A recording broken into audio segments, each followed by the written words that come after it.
politik, ekonomi, pendidikan, dan budaya Indonesia pada awal kemerdekaan.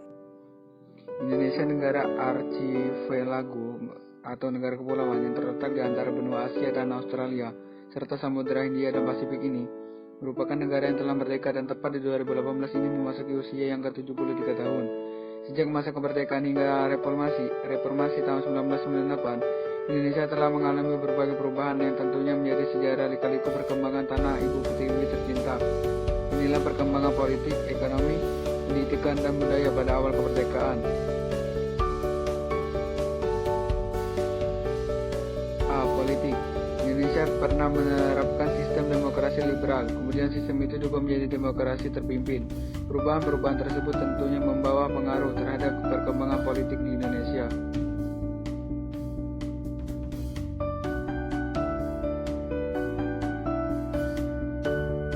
1. Kemerdekaan. Pada awal kemerdekaan, situasi politik Indonesia yang masih mencari bentuknya.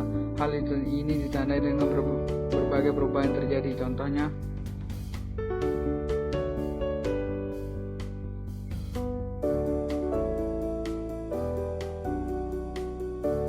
A.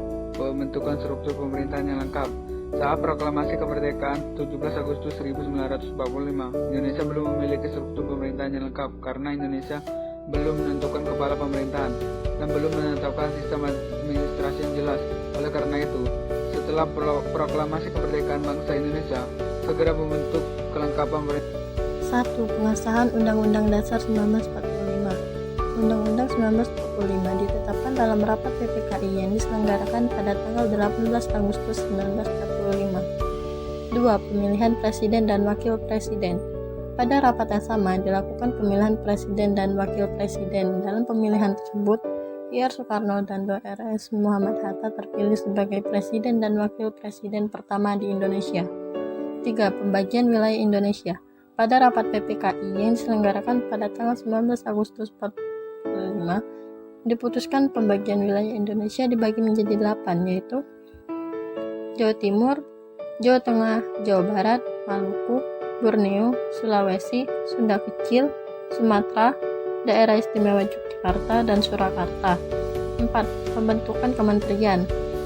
Setelah pembagian wilayah Indonesia, Rapat Panitia Persiapan Kemerdekaan Indonesia atau PPKI dilanjutkan untuk membentuk kementerian.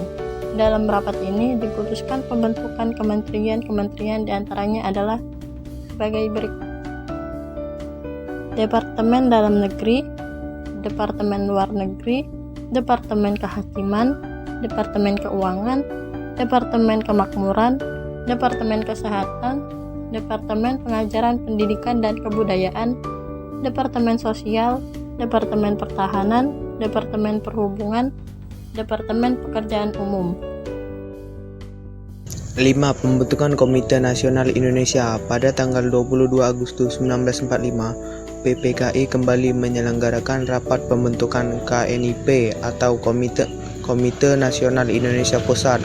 Tugas dan wewenang KNIP adalah menjalankan fungsi pengawasan dan berhak ikut serta dalam menetapkan garis-garis besar haluan negara atau GBHN. 6. Membentuk kekuatan pertahanan dan keamanan. Pada tanggal 23 Agustus, Presiden Soekarno mengesahkan Badan Keamanan Rakyat atau BKR sebagai badan kepolisian yang bertugas menjaga keamanan. Selanjutnya pada tanggal 5 Oktober dibentuklah Tentara Nasional yang disebut dengan TKR atau Tentara Keamanan Rakyat. B. Perubahan Negara Kesatuan Republik Indonesia atau NKRI menjadi Republik Indonesia Serikat atau RIS. Sejak merdeka, pemerintahan Indonesia berupaya menjalankan perintah sesuai dengan Undang-Undang 1945. Hal ini disebabkan oleh perubahan situasi politik di Indonesia. Situasi politik tersebut diantaranya adalah persetujuan Konferensi Meja Bundar atau KMB pada tanggal 23 sampai 2 November 1949. Konferensi Meja Bundar atau KMB diselenggarakan di Den Haag, Belanda. Dalam konferensi ini Belanda mengakui RIS Republik Indonesia Serikat sebagai negara yang merdeka dan berdaulat. Pengakuan Belanda terhadap RIS memberi keuntungan bagi Indonesia karena Belanda mengakui secara formal kedaulatan penuh negara Indonesia di bekas wilayah Hindia Belanda. Meskipun membawa keuntungan, pengakuan ini juga membawa dampak negatif. Republik Indonesia yang semula berbentuk negara kesatuan berubah menjadi negara serikat. Akibat Republik Indonesia hanya menjadi salah satu negara bagian saja dari RIS. Adapun wilayah RIS sebagai berikut. 1. Bagian negara bagian meliputi negara Indonesia Timur, negara Pasundan, negara Jawa Timur, negara Madura, negara Sumatera Timur, negara ataupun Republik Indonesia. 2. Satuan kenegaraan. Satuan kenegaraan meliputi Kalimantan Barat, Kalimantan Timur, Kalimantan Tenggara, Banjar, Dayak, Besar, Bangka Belitung, Riau, dan Jawa Tengah. 3. Daerah Swapraja. Daerah Swapraja meliputi kota Waringin, Sabang, dan Padang. Satuan menjadi negara serikat mengharuskan adanya penggantian undang-undang. Oleh karena itu, disusun naskah UUD Republik Indonesia Serikat yang diberi nama Konstitusi RIS. Selama berlakunya Konstitusi RIS 1949, Undang-Undang Dasar 1945 tetap berlaku hanya untuk negara bagian Republik Indonesia. C. Indonesia kembali menjadi negara kesatuan keadaan Republik Indonesia. Hanya merupakan salah satu negara bagian di dalam RIS secara tidak langsung telah memperlemah posisi dan kedudukan Republik Indonesia. Hal ini yang diharapkan oleh Belanda karena negara-negara bagian bentukan Belanda tentu lebih memberikan dukungan kepada Belanda sebagai pembentuknya daripada kepada pemerintah Republik Indonesia. Dalam perkembangannya, rencana Belanda untuk tetap menanamkan pengaruhnya di Indonesia melalui pembentukan RIS justru mengalami kegagalan. Hal ini justru disebabkan sejak proklamasi kemerdekaan sebenarnya rakyat Indonesia menghendaki bentuk negara kesatuan. Terbentuknya RIS benar-benar dianggap tidak sesuai dengan jiwa dan semangat proklamasi 17 Agustus 1945. Pemerintahan RIS dinilai sebagai bentuk warisan penjajah yang dimaksudkan untuk dapat mempertahankan kekuasaannya di Indonesia. Tidak sampai 1 tahun setelah pembentukan RIS, muncul berbagai penggerakan di negara-negara bagian. Negara-negara ini hendak bergabung dengan RI untuk mewujudkan Negara Kesatuan Republik Indonesia atau NKRI. Pada awal bulan Mei 1950, terjadi penggabungan negara-negara bagian dalam negara RIS sehingga hanya tinggal 3 negara bagian, yaitu Negara Republik Ilmu Pengetahuan Sosial 95 Indonesia, Negara Indonesia Timur, dan Negara Indonesia Sumatera Timur. Perkembangan berikutnya adalah munculnya kesepakatan antara RIS yang mewakili negara Indonesia Timur dan negara Sumatera Timur dengan Republik Indonesia untuk kembali bentuk negara kesatuan. Kesepakatan tersebut kemudian dituangkan dalam Piagam Persetujuan tanggal 19 Mei 1945. Untuk mengubah negara serikat menjadi negara kesatuan, diperlukan suatu UUD negara kesatuan. Oleh karena itu, dibentuk UUDS 1945, Undang-Undang Dasar Sementara, sebagai pengganti Konstitusi RIS. Pada tanggal 17 Agustus 1950, RIS resmi dibubarkan dan Indonesia kembali menjadi negara kesatuan Republik Indonesia. Ekonomi. Pada awal kemerdekaan, keadaan ekonomi bangsa Indonesia masih belum stabil. Hal ini disebabkan oleh masalah-masalah ekonomi yang terjadi saat itu. Misalnya, inflasi yang terlalu tinggi, hiperinflasi, dan blokade laut yang dilakukan Belanda. Permasalahan inflasi. Beberapa bulan setelah proklamasi kemerdekaan bangsa Indonesia mengalami inflasi yang terlalu tinggi.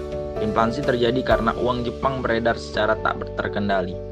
Pada saat itu, pemerintah tidak dapat menyatakan mata uang Jepang tidak berlaku karena belum memiliki mata uang sendiri sebagai penggantinya. Kas negara pun kosong, pajak dan biaya masuk sangat kecil. Untuk mengatasi masalah ini, pemerintah mengambil kebijakan berlakunya mata uang DJVS, Bank. Mata uang pemerintah Hindia Belanda dan mata uang pendudukan Jepang. B. Blokade laut. Blokade laut yang dilakukan oleh Belanda dimulai pada bulan November 1945. Blokade ini menutup pintu keluar masuk perdagangan Indonesia. Akibatnya, barang-barang perdagangan milik Indonesia tidak dapat diekspor dan Indonesia tidak dapat memperoleh barang-barang impor yang sangat dibutuhkan. Tujuan Belanda melakukan blokade ini adalah untuk meruntuhkan perekonomian Indonesia. Dalam rangka menghadapi blokade laut ini, pemerintah melakukan berbagai upaya diantaranya sebagai berikut. 1. Melaksanakan program pinjaman nasional. Program pinjaman nasional dilaksanakan oleh Menteri Keuangan, yaitu Insinyur Surahman, dengan persetujuan dari Badan Pekerja Komite Nasional Indonesia Pusat, BPKINP. Pinjaman yang direncanakan sebanyak 1 miliar rupiah dan dibagi atas 2 tahap. Pinjaman akan dibayar kembali dalam waktu 40 tahun. Pada bulan Juli 1946, seluruh penduduk Jawa dan Madura diharuskan menyetor sejumlah uang kepada bank tabungan pos dan rumah-rumah penggadaian. 2. Melakukan diplomasi ke India pada tahun 1946. Indonesia membantu pemerintahan India tengah menghadapi bahaya kelaparan dengan mengirimkan beras seberat 500.000 ton. 3. Mengadakan hubungan dagang langsung ke luar negeri. Usaha BTC berhasil mengadakan kontak dengan perusahaan swasta Amerika Serikat.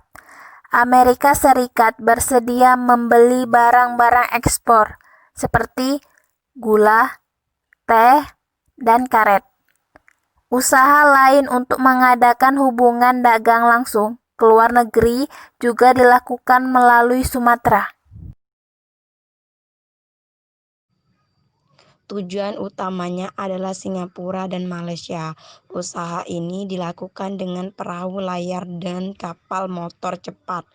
Pelaksanaan penebusan Blok AD dilakukan oleh Angkatan Laut Republik Indonesia dengan bantuan dari pemerintah daerah penghasil barang-barang ekspor. Melalui upaya ini, Indonesia berhasil menjual barang-barang ekspor dan memperoleh barang-barang impor yang dibutuhkan. F. Pendidikan. Pada zaman penjajahan, kesempatan untuk memperoleh pendidikan bagi anak-anak Indonesia sangat terbatas. Dari sejumlah anak-anak usia sekolah, hanya sebagian kecil saja yang sempat melewati sekolah. Akibatnya, sebagian besar penduduk Indonesia masih buta huruf.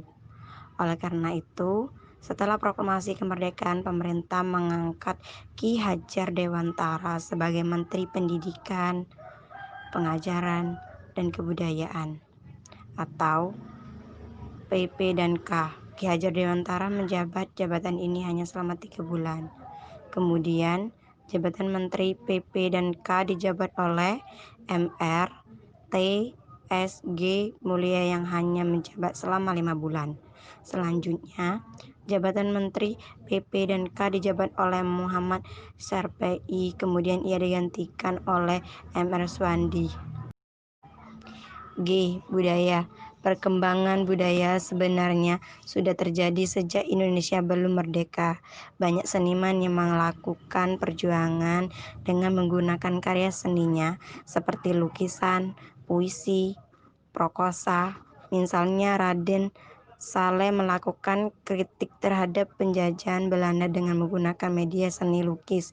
Lukisan yang dibuat oleh Raden Saleh menggambarkan suatu penderitaan rakyat Indonesia dan juga kekejaman dari penjajahan Belanda.